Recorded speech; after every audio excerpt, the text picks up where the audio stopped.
dose d'économie.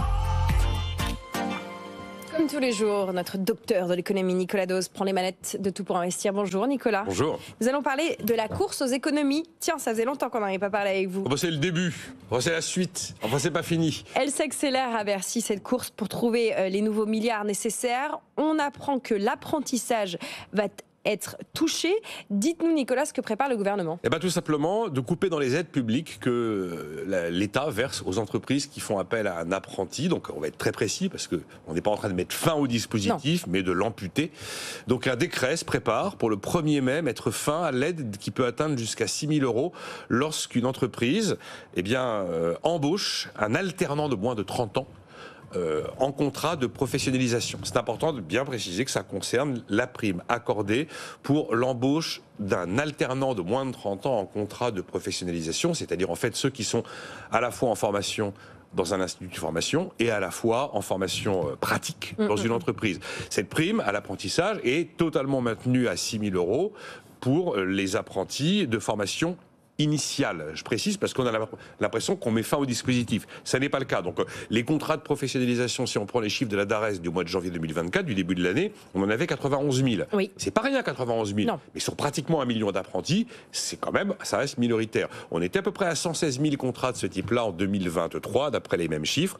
Et donc je rappelle que c'est le premier coup de canif important que l'on donne dans ce dispositif qui a vu le jour en juillet 2020. On sortait du confinement et c'est là où on décide d'une vaste politique d'aide publique à l'apprentissage qu'on n'avait jamais menée, qui a produit des résultats absolument époustouflants, avec des primes qui à l'époque pouvaient aller jusqu'à 8 000 €, qui ont été réduites à 6 000 € et qui donc là sera supprimée, la prime sera supprimée pour les contrats de professionnalisation. C'est l'annonce du jour.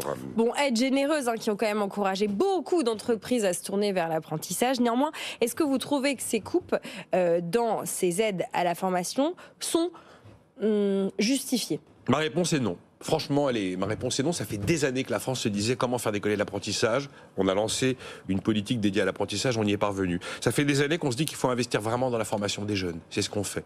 Et puis voilà qu'on est rattrapé par la patrouille, que le déficit se creuse, qu'il faut montrer un peu patte blanche, que dans une urgence absolue, on va gratter des milliards dans tous les sens avec une absence de réflexion totale.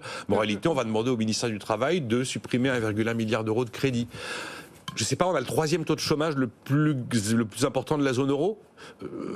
On a besoin de politique de l'emploi, on a besoin de formation professionnelle, on a besoin d'investissement dans la jeunesse et on tape dedans. Je considère qu'on est vraiment dans un contresens économique et même d'ailleurs un contresens politique. Je ne comprends pas qu'on arbitre sur ces terrains-là, alors qu'il y a d'autres sujets sur lesquels on pourrait aller chercher des économies. Oui, et vous l'avez dit, cette politique de soutien ou de développement de l'apprentissage, elle a plutôt marché.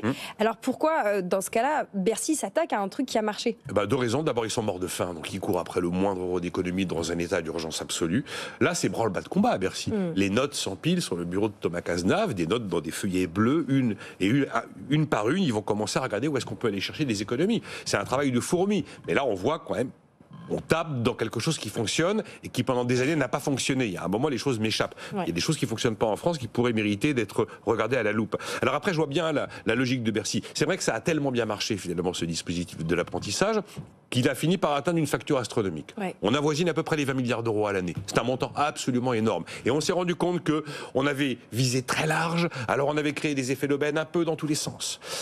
Et là où je m'inquiète, c'est que c'est une politique qui marche, qui coûte cher. C'est vrai qu'on essaye d'y trouver des économies comme ce qui va être fait là.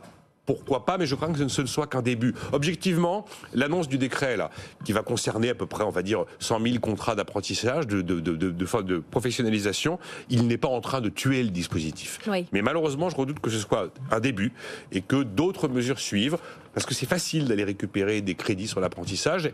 Et notamment, il y a cette idée qui circule qu'il faudrait concentrer l'ensemble des crédits de l'apprentissage aux publics qui sont les plus concernés, c'est-à-dire les bac plus 1, bac plus 2, et peut-être considérer que bac plus 3, bac plus 4, bac plus 5 n'y ont pas accès.